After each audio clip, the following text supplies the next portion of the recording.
treason, sedition, rebellion. This is the heritage of the American patriot.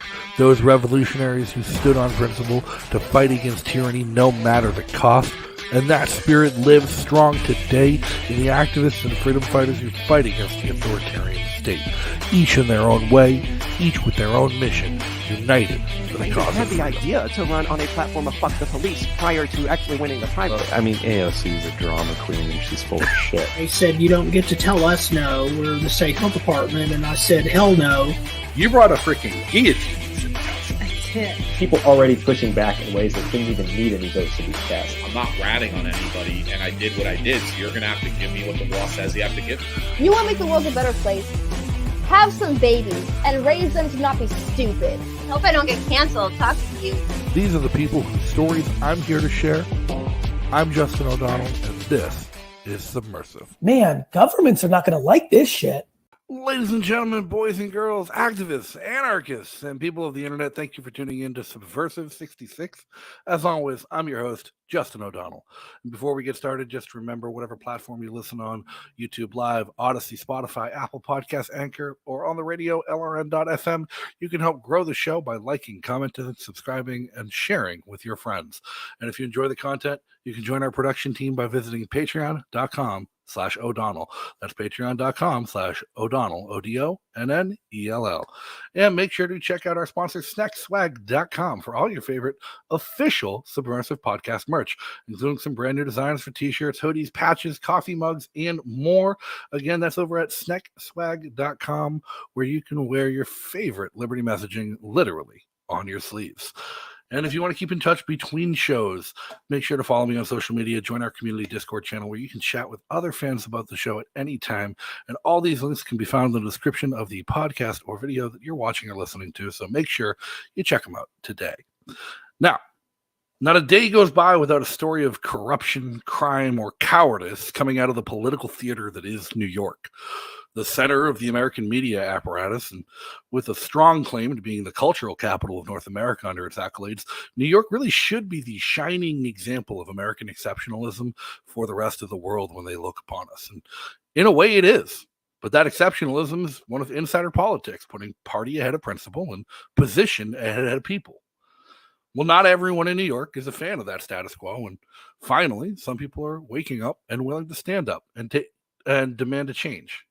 And returning to the show tonight, the one and only Larry Sharpe, to talk about how he plans to move New York forward when they seem dead set on stepping backwards with every step.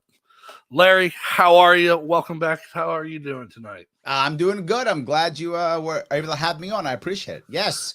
Sadly, you are right. New York is always having some kind of problem or issue or something. Right. Yes, sadly. And like, what seems to be the root of it? Like, the center of the world, New York City, can almost make a claim to be the cultural center of the world. Nothing goes through, like every cultural phenomenon, whether it's music, art, theater, film, goes through New York before it gets to the rest of the world. So how does it become such a corrupt and backwards political environment? Yeah, what people don't realize is when you are a cultural center like New York City is, it affects the rest of the state, right? People think of New York as being super progressive. And in theory, many of the people here are.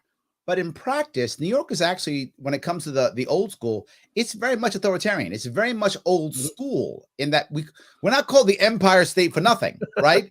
I mean, we really are that way. We like old money, right? We like bankers. We like banking, old family, all those things. All the cultural icons and all the cultural things are all backed by old money and old family money.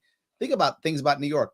We pushed out Bitcoin. We pushed out cannabis. We just barely getting cannabis, put together, and that's still a disaster. All we always do in New York is we support the very wealthy and the black market. We're very good at supporting those two. So that's how we work. But I'm a huge fan of the black market, though. Like, the black market's one of my favorite markets, personally. As an agorist and as an anarchist, I think that's the best market to support. So what's so wrong with supporting the black market in New York? Because the black market in New York equals crime. That's why, right? That's the reason. It equals violence. It equals pain. That's what it equals. I'm with you. You think I want the government looking over everything? Of course not. But how it actually works. Remember, New York City's police force is 40,000 cops. It's like it's 10, it's 40,000 cops. We are a massive police force. So and that's just regular cops. I'm not even including the other enforcers we have in the city. We have tons of them. The state isn't as bad, but some of the cities upstate are. People always say it's New York City versus the rest of the state. Well, New York City is very blue, obviously, but so is Rochester and Albany and Buffalo and every other city upstate. So it's all the cities are kind of against all of the rural areas. Yeah. So the last piece I'll bring up is we are now a one-party state. Right? Was it ever different? Yes, it was. There was a chance. There was a time when a Republican candidate had a chance to win statewide. You go back to the 90s, right? 80s. You found that was a thing, that Republicans could win in New York State. But Republicans haven't won a statewide election in New York State in 20 years. And the state's getting bluer. Right now, New York State's about 3-1 Democrat to Republican. There's no chance for a Republican to win in a statewide election at all. They haven't won anything. Well, we used to ask the question. I grew up in Massachusetts myself, and we always refer to Massachusetts as a one-party state, even though they continuously elect Republicans to statewide offices. And we continually refer to them as a one-party state because what's the difference between the Republicans and the Democrats in that state, in that system? And I've never lived in New York, never lived under New York rule, but when I lived under Massachusetts law, Massachusetts rule, it was one of our Republican governors who came up with the idea for Obamacare. It was one of our Republican governors who passed the most sweeping and controlling assault weapons ban in history. It was one of our Republican governors that enshrined the income tax as into the Constitution instead of just as a legislative proposal. Well, I'll rock your world on this one. Don't forget, Michael Bloomberg was New York City's Republican Republican mayor. Right. Yes. So I get what you're saying, but New York State's done something that Massachusetts hasn't done. We've made it official. Oof. Okay. We've made it official. It is just a one-party state now. Republicans, not even rhinos win anymore. Now, don't get me wrong. Locally, Republicans do win locally. If you look at New York State as a whole, side by size, New York State's more red than it is blue. It's just the urban centers are so deeply blue that it controls the rest of the state. So I think what you find in New York State is that it's a one-party state.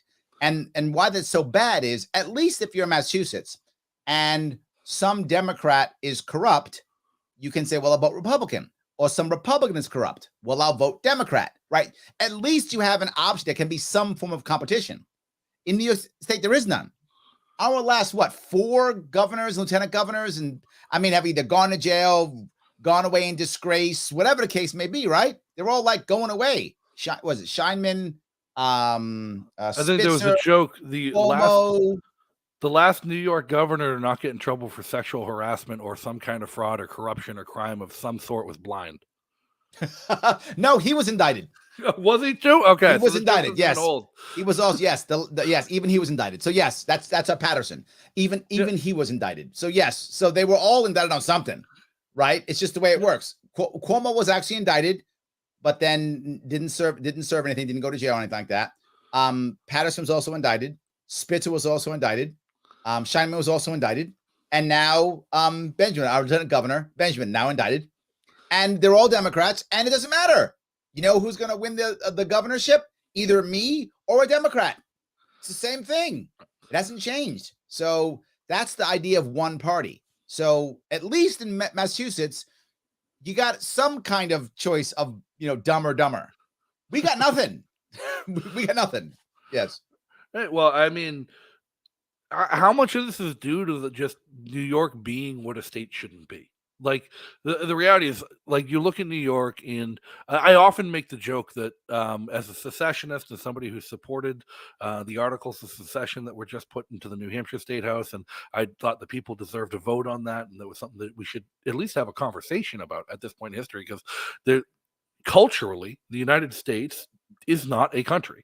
Culturally, the United States is a hegemonous empire that's oppressing 1,000 different cultures. Like New Hampshire and California should not be the same country and should not have the same president. New Hampshire and New York shouldn't be the same country and have the same president because our cultures are just so different. Why should Buffalo and New York City be even in the same state? Well, Buffalo and New York City are actually very similar. They're both cities. But what I would say is, I disagree with what you're saying. I don't think it's required. The problem is, if you had a federal government that wasn't so oppressive, it wouldn't matter, right? It shouldn't matter. What I say about New York State, New York State's a very diverse state, and people upstate are angry at what's happening in New York City. Why? Because it controls them. Right. If it didn't control them, they wouldn't care. If the actual, in my perfect New York State government world, the governor and the state government is much more like a fire department. You call them when you need them, right? I'm in trouble. And what the state would do in theory is protect the individual from local corruption. That would be awesome. You'd have a bunch of local people running their own things. And then when the local bad guy, and there's always a local bad guy, tries to take away your rights or use eminent domain to take your house or whatever's the thing he's trying to do, then the state comes in and protects your rights against the local bad guy. If we were doing that, you would love New York State. You'd love your state government. You would think the state government's the greatest thing in the world if you thought that was their job. We should move towards that. Maybe even a night watchman state or a protectionist state like in New York might get too big because it seems like the Democrats have just created a farm team of corruption.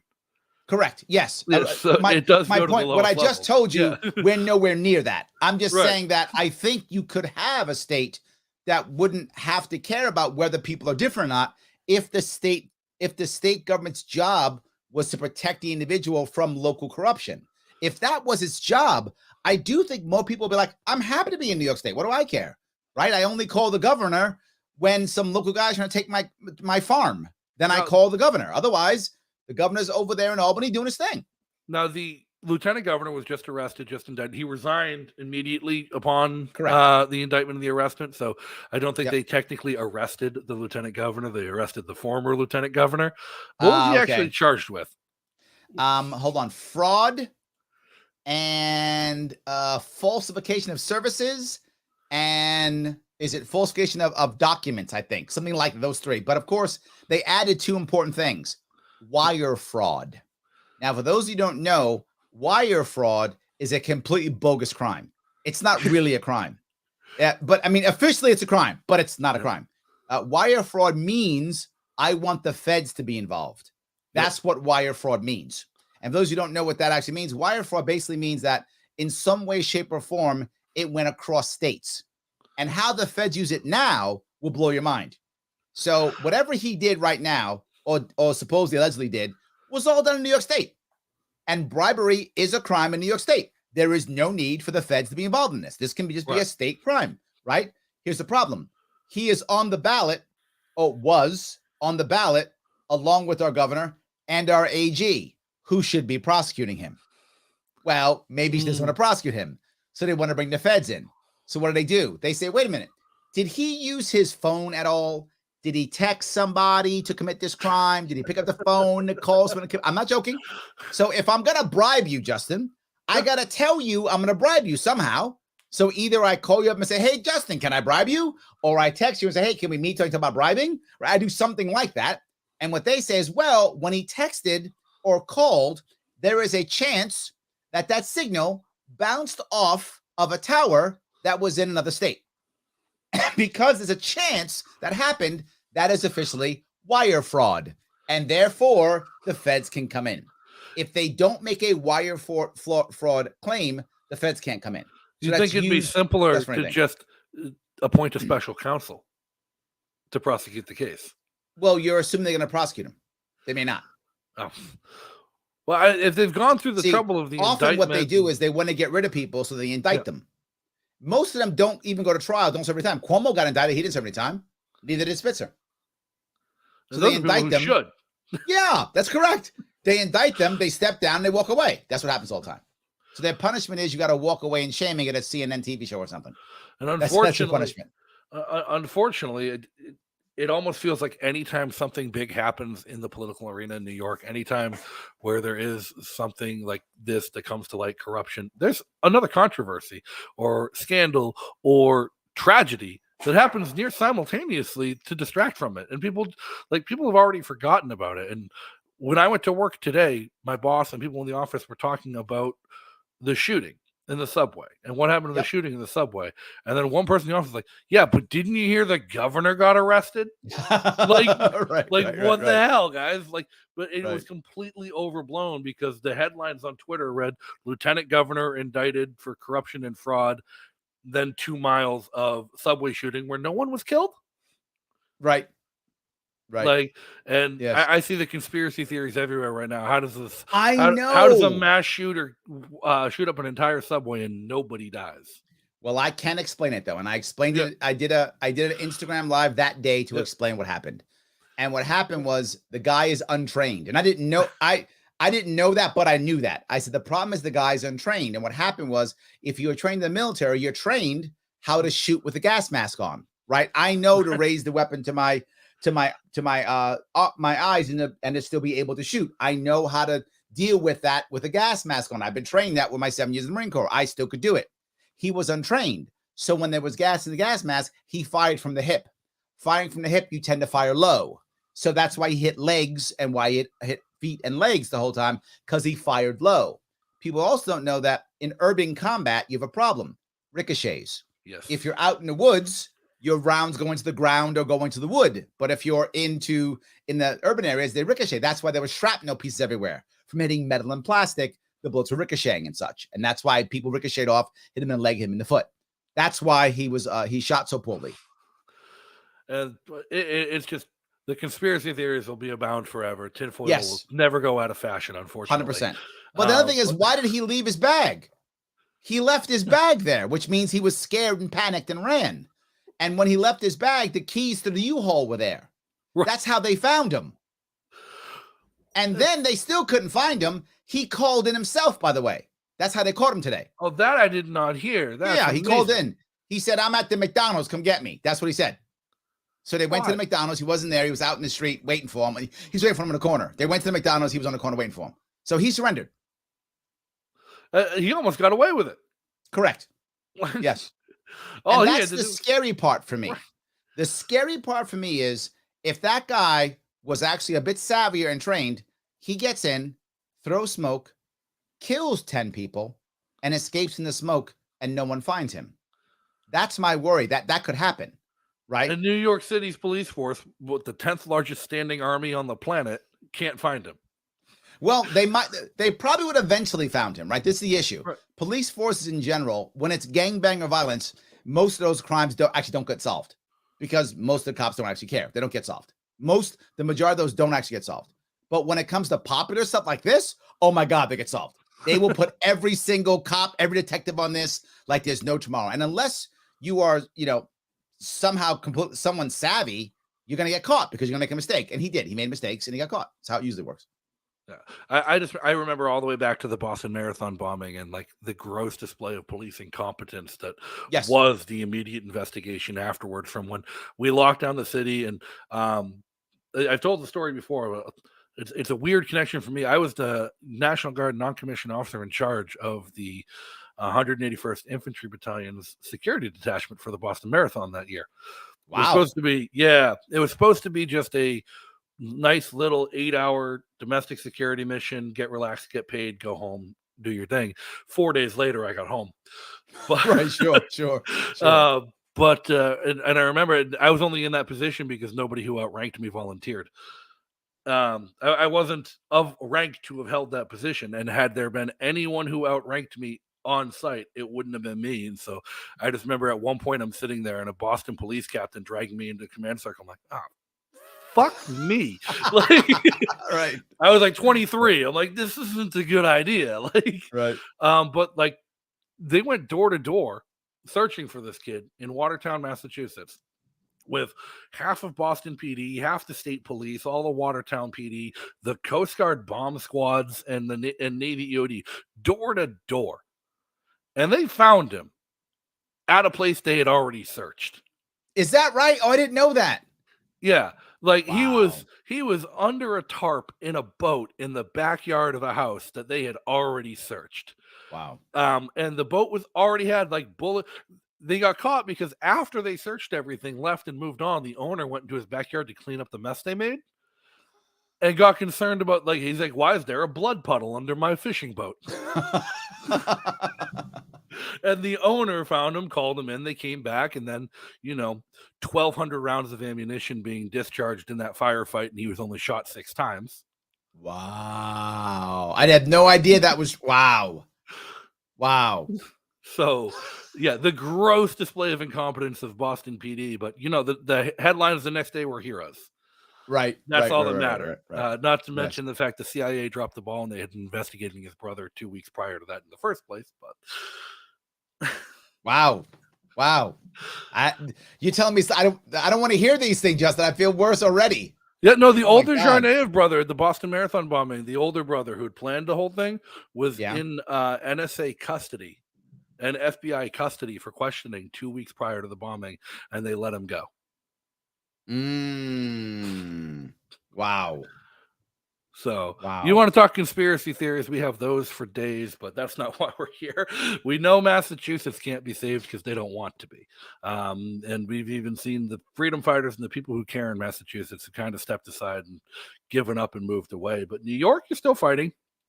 You're still trying, still pushing.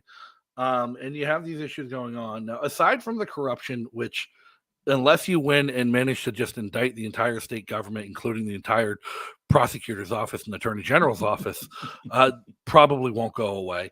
Like, what are the issues that you're trying to reach voters on? Like, what are the issues that you're trying to get people to say, enough with this crappy system? Because if there's a Republican running, they're not a real choice, but the voter doesn't know that yet. Well, I think many voters do. Not all do, right? The problem is, in my state, is that most people are giving up, right? That's the biggest issue. We've lost 2 million New Yorkers, give or take, in the last 10 years or so, a little bit more, maybe 2.5 million. I joked that Larry Sharpe is one of my favorite recruiters for the Free State Project because there has been a number of people who have moved to New Hampshire who have told me in the past few years, I learned about libertarianism from Larry Sharpe. And then I found the LP, and then I found the Free State Project, and then I just fucking moved. Yes. So you're unfortunately driving your voting base into my district. So if I gotta drive them somewhere, I'd rather drive them to you. That's all I'm saying. Rather drive them to you. Look, the reality of it is, it's our fault in New York State for being a terrible state, right? It's our fault. We're so oppressive, we literally break up families. It's what we do. That's our skill set. I wish we were bad at that. I wish nobody was coming to your state. I wish they were all staying in mine. I wish you'd be coming to me and New York State would become the Free State Project. That'd be amazing. But that's not the way things are, right? I'm also realistic in that regard, right? The reality of it is, most people are surrendering and giving up. A big issue in New York State is people just waiting for the thing to happen to make them move. They are waiting for their kid to graduate high school. They're waiting to retire. They're waiting for their elderly parent to pass away. And then they pack up and they go someplace else. That's what's happening in New York all over the place. We have to change that. One of those things, believe it or not, is just the idea of taxation. Now, most New Yorkers, this will drive many of your listeners crazy, are totally fine with taxes. They don't have a problem with taxes at all. I think most people are. It's not just New York. I think most people are. I think libertarians actually are an intellectual and academic minority in that respect. And acting like people hate taxes as much as we do is a big kind of it's a fatal conceit of libertarianism, acting like our ideas are shared values amongst humanity that they haven't just come around to yet. So what I talk about often is, here is how you still get services without taxes. And that they listen, because they actually don't want taxes, but they do want services, right? People do want, they want a safety net. They want services. They do want it. And I fall back to Bastiat, which is, just because I don't want the government to do it doesn't mean I don't want it to be done. I just don't want the government doing it. I think there is a distinction about what taxes people find reprehensible, though. Also true. Because when I have these discussions with people, if we talk about an income tax, which we don't have in New Hampshire, but people are often talking about how they're willing to trade some things for a moderate income tax or a sales tax. Like, even libertarians think a sales tax would be appropriate, or a consumption tax at some level, and on some degrees of the spectrum, think it'd be inappropriate. But the moment I bring up property tax, even liberals and Democrats, it's awful. It's reprehensible, and you shouldn't be forced, because the reality is, nobody can deny the evil of property tax when their grandparents are getting evicted by the city for failure to pay. Sure. Right. Yes. Right. When they see that happen to them, I agree. So you brought up an important point. So what I talk about is ways of raising money without taxation. One of them I bring up, which is a popular one from last year. I'll give you my last one and my one I did last time, and then one I have this time. One of my last time was the idea of leasing out naming rights to infrastructure. Right. So Nicholas Wildstar says you stole it from him, though, and I say is that right? Good libertarians always steal good ideas. I hope so. I'll give them the credit. No worries. So yes, fine. Yeah. But yeah, so the idea of doing that, right? So now we name a bridge something. They pay us $100 million a year. They take care of the maintenance. We still inspect it and own the property, right? The government still owns the piece, because New York is not prepared to privatize at all. That is not going to happen in New York State. If you say the word privatize, they won't even listen to you. They will shut you off right away. Right. So we retain the state retains the actual asset, but we just lease the naming rights out, and they take care of maintenance. So that means no government contracts. So you're getting rid of some corruption, right? Because I'm not giving out government contracts. The company is, not the government. So some of that government grift goes away, right? If you want to grift in your own company, that's on you, not on us taxpayers, right? Second piece, no need for tolls. So the average driver doesn't have to pay tolls anymore, which is awesome, right? In New York City, that's usually the poor, the middle, or the middle class that are paying those tolls. Those are gone. And owner-operated trucks, we're paying by axle. So all that goes away, and now we raise money to pay for things like the MTA. But there's something else. In the MTA, when it comes to the subway system, at night, they only run trains every 2 or 3 trains. Why isn't every other train a freight train? Bring a freight into New York City instead. Well, the response I get all the time is, hey, wait a minute, Larry, the trains can't work because it's different trains. You're right, which means that now Amazon and FedEx and Google and UPS will have to rebuild the MTA system. And they will. And they'll do it so they can name rights on each of these spaces. They'll bring their stuff in. As they're bringing their freight in, we get a whole new system. They're paying for a new system. We're not paying for it. They are. And then now they're paying for bridges and tunnels, whatever the case may be, GM and 3M and all that. They're paying for the bridges and tunnels. And we're getting a cheaper, better, faster system with less trucks on the road in Manhattan and in the city, with easier freight and literally less wear and tear on the roads. It's win-win-win. And the big companies pay more, which the left wants, but there's no taxes, which the right wants. So both get what they want, and we get a brand new system, cheaper, win-win-win, no extra taxes. Amazon might not even give a rat's ass about the naming rights if you tell them that they can build a direct line from the pier in Hoboken to inner city New York with the freight train. Like, absolutely. Yes, that's my point. And people go, Larry, that's billions of dollars. The marketing budget of just Amazon is $10 billion. The marketing budget. Right. So that means that goes into their marketing budget. No one pays extra fees or fines. It's just they go, oh, we were spending $1 billion on this. We'll put $2 billion into this New York City thing this year. And then you have 3M do that, and Facebook do that, and whoever do that, and GM do that. And all of a sudden you got $10 billion in New York City fixing the damn thing. Done deal. Domino's was spending money to fill potholes in rural towns across the country, not putting their names on them, just because they did the math and found out that their drivers were faster without potholes, and it made them more money than it cost to fix the potholes to fix them. Yes. Yes. Yes. So 100%. So we can find ways. So I think that's an issue that we want to work on here in New York, that type of way of raising money. The left wants big players to pay more, and the right doesn't want more taxes. We can do both. We can keep both happy and still have good services, and still people can still have bridges to cross and safe roads and an MTA. It can still exist. And once you begin to change that mindset, then New Yorkers start going, maybe it's not always the same way of just give it more money, right? A whole different issue. But the second thing I'm talking about, which is my newer one, is creating what I call the NIST, the NYSST. It's the New York State Social Trust. We're going to create a trust, which is similar to what they have in Singapore, similar to have in Norway, where the trust will help pay for other things, right? New York State has an insanely bloated budget with a bunch of people who are accustomed to getting what they want. That's how New York State works right now. New York State, Florida has more people than New York State, and New York State has double the budget, and Florida has no state income tax. We're doing something wrong here in New York. They have more people, no state income tax, and we have double the budget.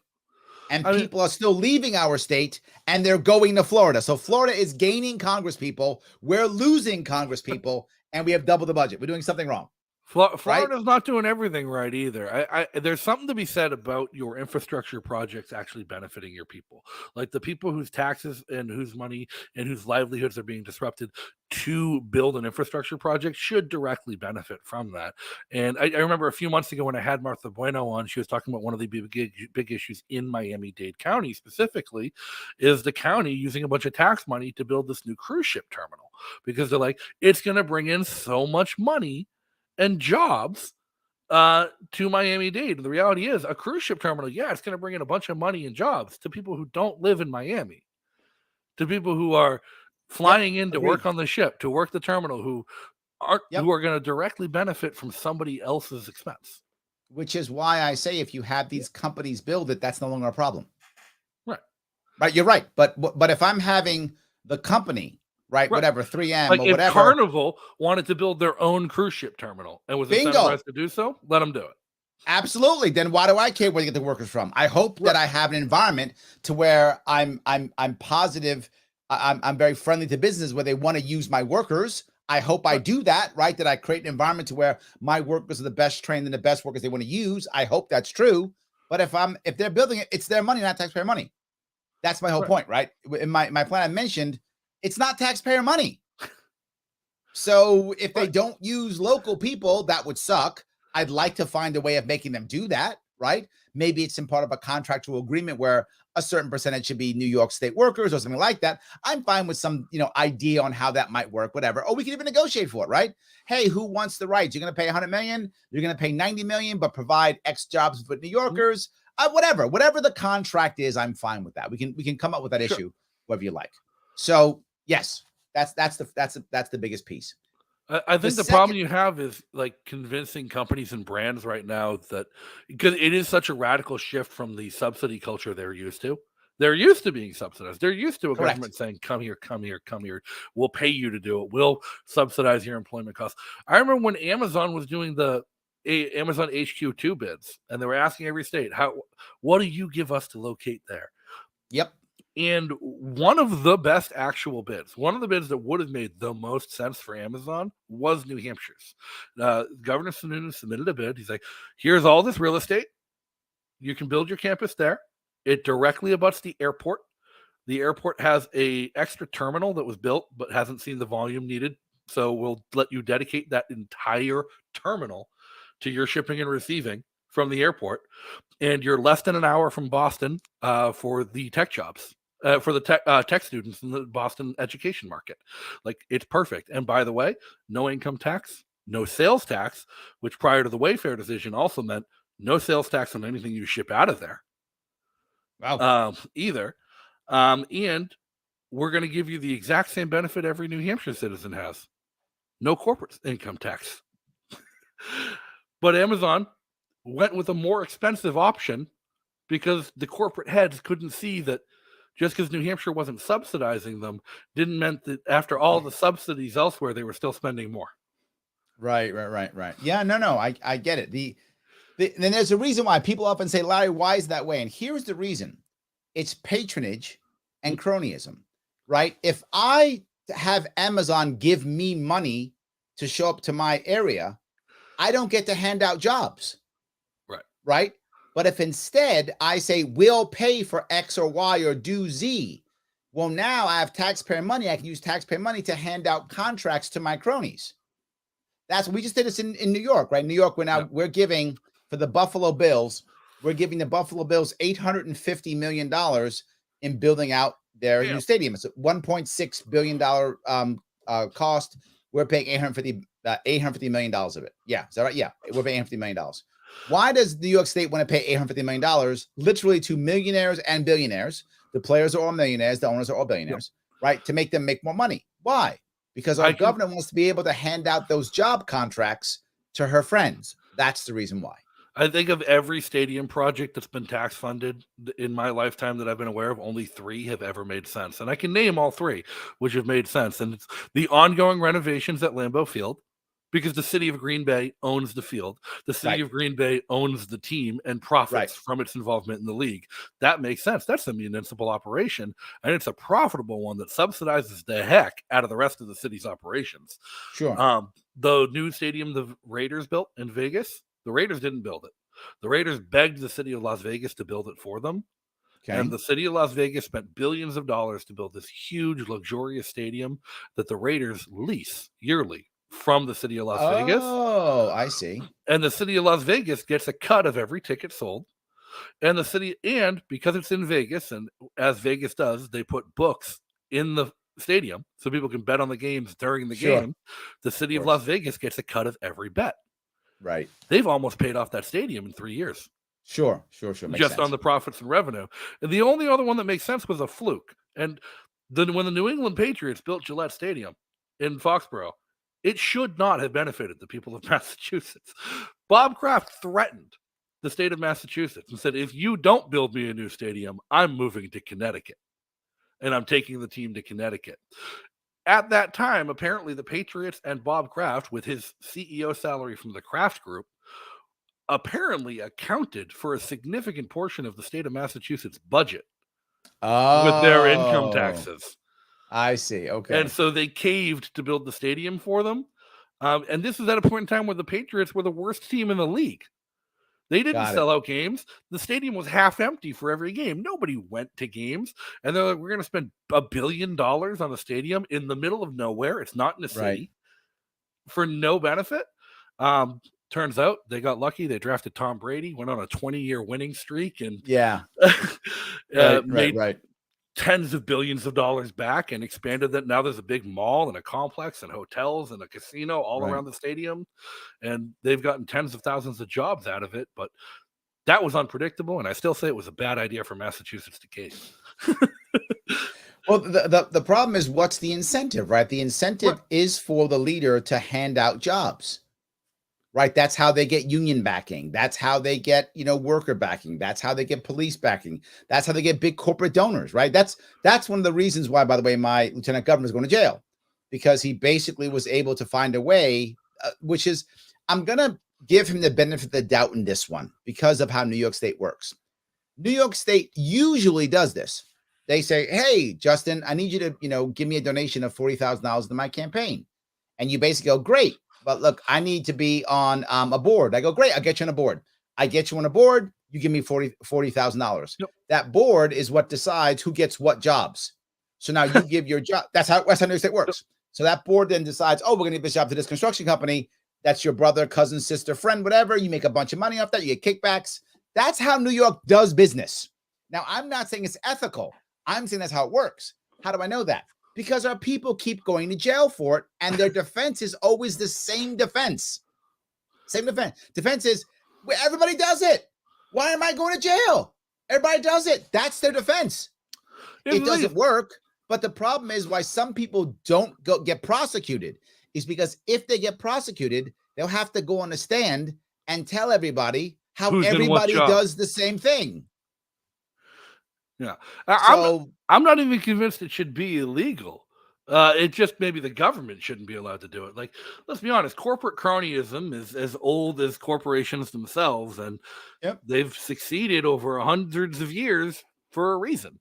There's a part of me that agrees with you, right? I would say that if it was 100% transparent and we knew, if I literally go, hey, I'm going to get, and I got to tell you, my mayor actually did this. And this is funny. This goes up how it's so common. The press started beating up my new mayor, Eric Adams, for giving jobs to his friends. And he literally said, he got up in the press and said, why are you guys mad?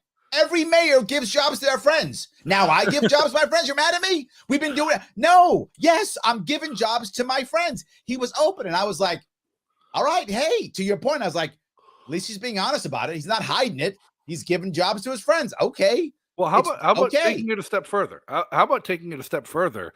What Florida has done with Disney. which is somehow actually just straight up legal. It's not even corrupt. It's not even legal. They created a special governing district where Disney is in Florida, where the board of directors of Disney gets to appoint the mayor, appoint the police chief. There are no elections. They are the government, and they can levy taxes. They can prosecute crime.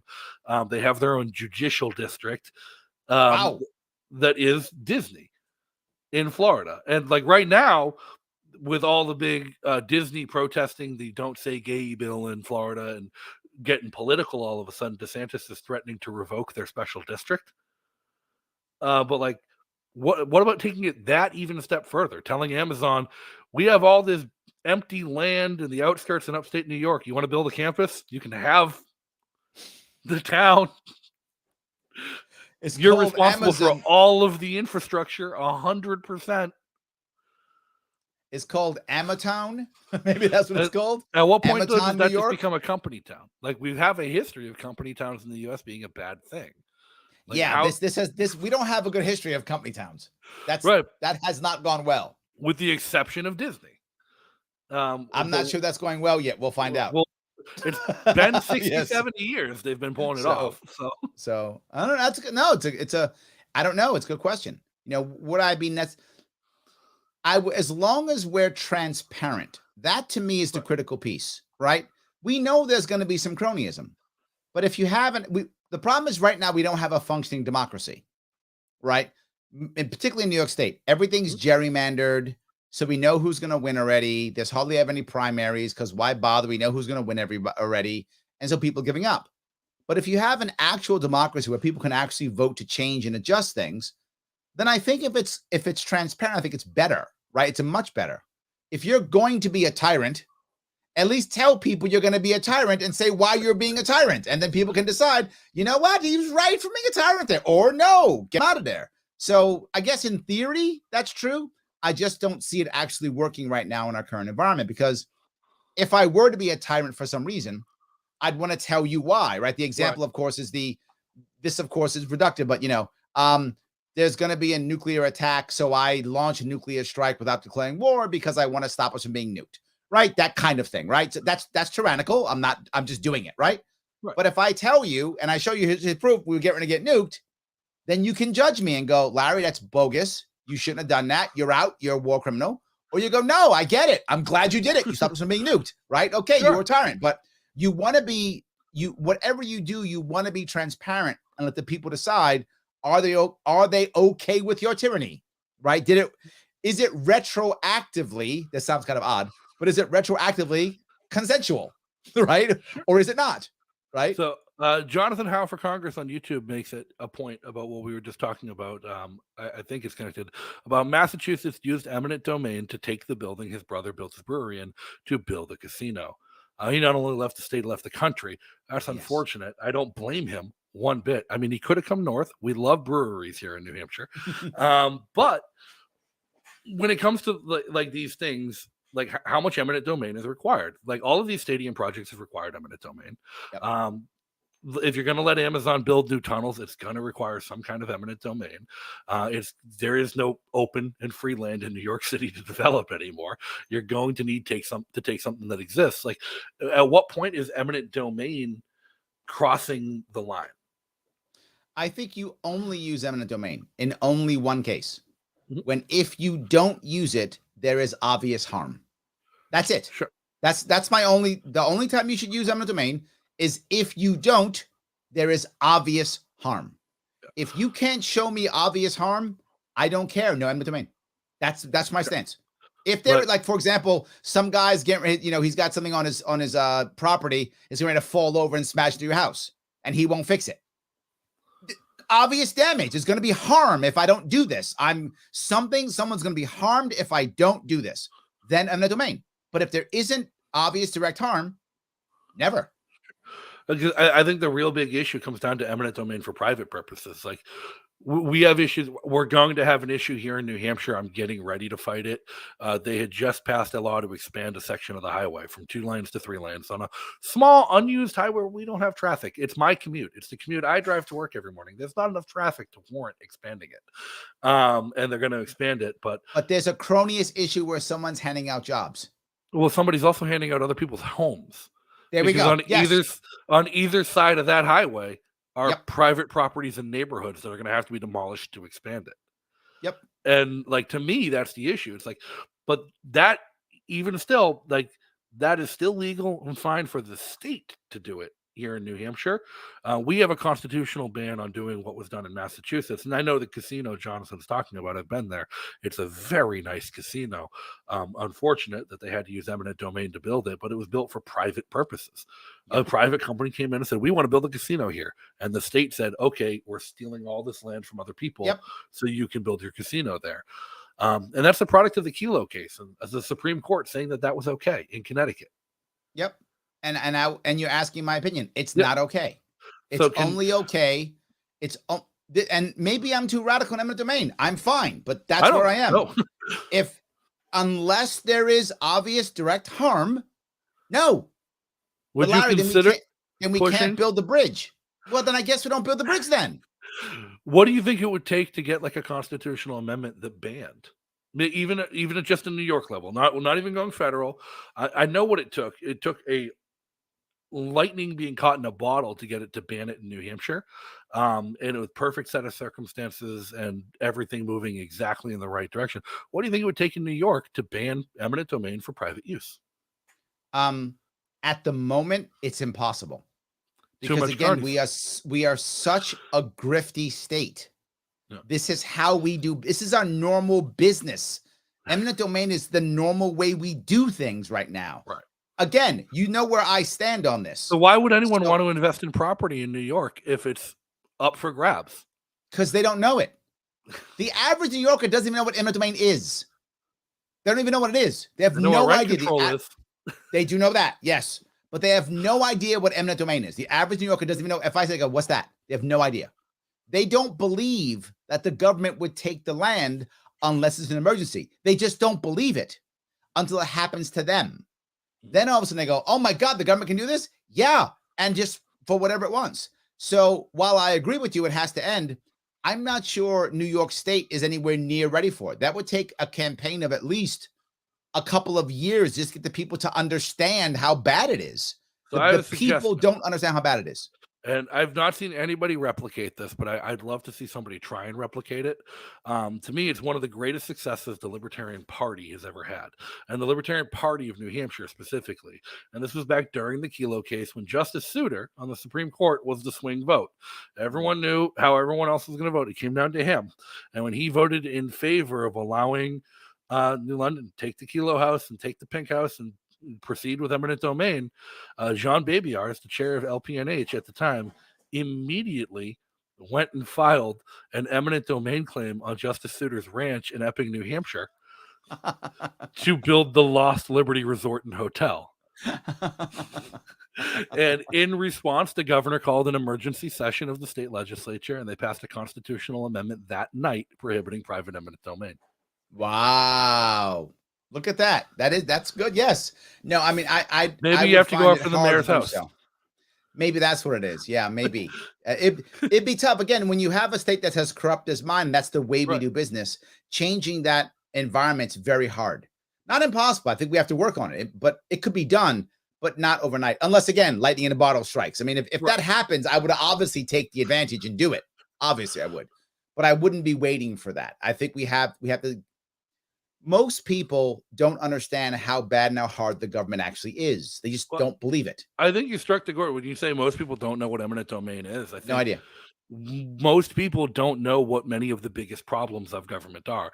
Most people 100%. know what the problems that affect their daily life are. They know that.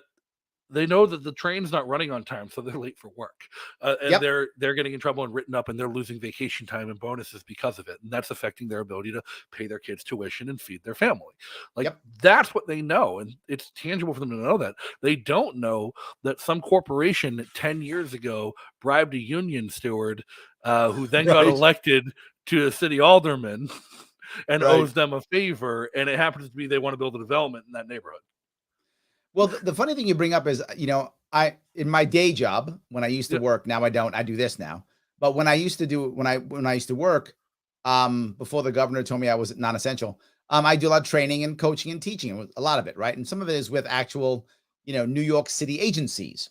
And one of them, I'm in one class, and I ask a guy about this idea in New York where you can landmark your property if you want to, right? In New York City, you can say, well, my property is landmarked, and because I want to make sure that it stays the same, historical, blah, blah, blah, blah. I can do that. What happens if your property taxes there? I'm sorry? If it's historical, do your property taxes go through the roof? Oh, no, not at all. Okay. No, not at all. No, not at all. So you can do it if you want to. And if it's your property and you want to landmark it, I don't have a problem with that. It's your property. Landmark it if you want to. No worries. The problem is your community can landmark it for you. And it's your property. Now, that's the problem, right? So your community can go, well, that's historical. I want to landmark it. So what happens is people who like the old look of the neighborhood start landmarking the entire neighborhood. Now, here's the problem. When you brought up perfectly. So now I landmark your property, Justin, and you want to make changes to your property. The community has to agree, or you may not. So now, but you have to pay all your taxes. You're still, if there's fines and fees, you still pay them. Nothing but a problem. So I went to the guy who worked actually for the Department of Buildings, and I said, hey, I got a question here. How is this landmarking someone else's property okay? He said, Larry, you don't understand. It's the same law we use when it comes to condemning a property. And I said, you know what? I actually get the condemn piece, because in New York City, if a property is condemned and it falls down, well, then you can kill thousands of people. I see harm in that. I get that. In that case, I'm totally fine. If the building's going to fall down and hurt people, okay, you can condemn it. Makes sense.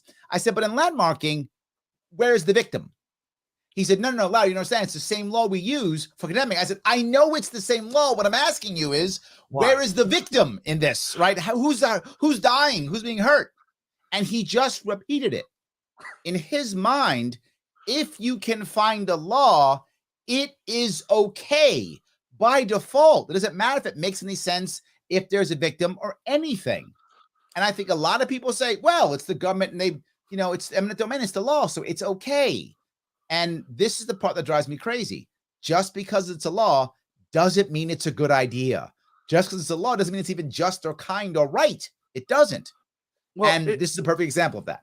It brings up a whole other, because if I wanted to jump through the mental gymnastics about who's the victim here, if I want to do renovations on my property and bring it up to not just code, but I don't like the exterior, I want it to look a little bit different, will that affect my neighbor's property value? And will me changing the appearance of the whole neighborhood based on my house standing out affect everyone else's property value? I can do those mental gymnastics. I can make the argument that me changing my property without the consent of my neighbors affected them in a negative manner. At what point does my right to do what I want with my property get stopped? At what point does somebody else? If that's a mental. Nope. If you know what I said obvious harm. That's what obvious financial harm. It may not be. How can you get? Is that not obvious? You might make your place different, and they all go, "Oh my God, let's all do this," and the property value goes up. That's not obvious. That's I'm afraid of. I'm afraid of is not obvious, right? You say I'm going to build, a big satellite dish on the top of my apartment that is going to literally block out the sun of 4, homes. That's obvious harm. I'm blocking out the sun on 4 homes. Obvious harm. You can't do that. But I want to make my house look a certain way. That might hurt. That might not. That's not obvious. It's really unfortunate because, I've seen the arguments, and it reminds me of a conversation I was having with Magnus Penn video a while back about the NIMBYism of libertarianism. Yeah. And it comes down to my property, my property, my property. But at some point, it's my property is also my community. Yes, and agreed. There's a lot of kind of self-embodied ignorance that libertarians do hold, and that we don't hold ourselves accountable for, and we don't hold each other accountable for. Agreed. About how our desire to express our own rights is sometimes at the expense of others in intangible ways that might not be able to be expressed and be delivered. And that comes off as we're the selfish assholes. And a lot of people defend libertarianism with Randian philosophy. And I'm not a fan of Ayn Rand. I'm not a fan of objectivism, but it's a philosophy that says being a selfish asshole is okay. And in fact, it's a good thing. And when we're dealing with the average person, who's not a libertarian, who's not an objectivist, who doesn't believe being a selfish asshole is a good thing. The normies. Yeah, right. And Yes. we just try and logic our way around it. And to what we said at the beginning of the show, like not everybody thinks taxes are bad. Correct. And I think this is a point Jeremy Kaufman has made that I've really come around to, because I used to be really big on the we can convince everyone of libertarianism. I don't think we can convince everyone of libertarianism, because I agree with you. Like coming down to libertarianism, it's not just about logic. It's about a system of morals and values that people just simply don't share. No, no, I disagree. It's about emotion, right? Sure. When we agree on the outcome, number one, on the outcome, now people will hear us. If you just go school choice, no, but now people are mad. If you instead said, how do we get better schools? They go, oh yeah, that's great. Let's have a conversation now, right? So you have to agree upon the goal. Sure. That's number one. And there's got to be an emotion, as you've talked about this before, right? Yep. People don't care how much you know, as they know how much you care. So you've got to show that emotion first before anything else. Otherwise, they don't hear you. So I disagree that you can't move them with your policy. You can. You have to first say, well, number one, here's the outcome. And then second piece, understand what you just said. Not everybody wants to be free. Right. So allow them to not be free. Don't belittle them or get angry at them because they don't want to be free. Just show them that they cannot be free while you're being free, and you can all get stuff you like. Now that's challenging, but that's why I spend literally hours every week on policy to create policies like the one I talked about, which means you get your free bridge and we don't have to tax people. You get what you want. I get what I want. Win, win, win. Yes, So, absolutely. Hopefully people can see it that way. Hopefully people can get the message and get it across. I've bounced back and forth between the black and white pill so hard in the past 6 years being involved in the liberty movement, where like I remember like I used to complain a lot that the liberty movement and the Libertarian Party lacked for people with social and sales skills. And I used to say it was based on how people came to the liberty movement. And I had this weird theory that the vast majority of people in the Libertarian Party read their way there. They got there by reading books and connecting dots and landed at a convention in some backwater bar. And like, what is this? These people agree with me. I'm here now. But very, very few people came from a perspective of like emotion to get to libertarian values. But there's people like me where like my background was military and then sales. Like I came from a background of being an agent of the state. I worked in law enforcement. I worked in the military, then working in sales and communicating ideas and selling things. People like you with the same background, military, and then coaching and teaching. Like the ability to communicate those things is very rare and difficult within the Libertarian Party. And I joke with people like I wrote a book 4 years ago. Actually 4 years ago today, the book published. And I remember when I asked you for feedback and everything when I was first starting it. And a lot of what I've written in that book, I just think I had a fundamentally naive understanding of how to communicate these ideas, that it needs to go back and be completely redone at this point, just based on what I've learned. I love inside it in the past 4 years from people like you, from people like Adam Kakesh and Reed Coverdale and Dave Smith and others who've changed my understanding of what it is to communicate by communicating the most difficult thing in the world, your own freedom. Yes, absolutely. Yes, I agree. Time for 2.0, my friend. 2.0. It's going to be great. Larry, thank you so much for coming on. It has been phenomenal, fantastic. Everybody, check out LarrySharpe.com. Larry, running for governor. Give your elevator pitch real quick. Why should people go? Why should people donate? How can they help? Because what happens in New York is going to come to your state. That's why. I am on the front lines. Every single time government moves forward, it moves forward against its people here in New York State. If it gets away with it, it's coming to your state. It might take 5 years, it might take 10 years, it might take 20 years, but it's coming to your state. I'm on the battleground right now. My congressperson is AOC. Literally, I am on the battleground, front lines. So you should be helping me out. If you can help out with volunteering, LarrySharpe.com/volunteer. We're doing petitioning. I'd love to have some of you down here in New York State, April 19th to March 24th. Come on down, give me some help petitioning. If you can't help petitioning, no worries. I need policy people. You can write white papers. We talk about policies. I need people who can help me write policy. That's important. Also, you can help me on social media. Help me on that. So policy, social media, or petitioning. Help me out. I need your volunteers. I need them now. LarrySharpe.com/volunteer. If you can't do any of that, you're too busy, no worries. Give me some money. I need money so I can do ads, so I can get door knockers, door hangers, all those things. So go to donate and give whatever you can give. And I take Bitcoin. All right. Hey, everybody, check it out. LarrySharpe.com. Thank you for coming back, Larry. As always, been fantastic. And until next time, everybody, be free. Thanks again for tuning in and joining us tonight. Make sure you hit that like button and leave a comment below to let us know your thoughts. If you haven't subscribed, go ahead and hit that big red subscribe button on YouTube and turn on notifications to get alerted every time we go live. If you enjoyed this content, you can join our production team on Patreon by following the link in the description. And don't forget to follow on social media and join our community Discord channel by following the links in the description as well. The best part of all of this is the community that we're building and growing. So go ahead and join us. And thanks once again to our awesome sponsors and patrons for making all of this possible.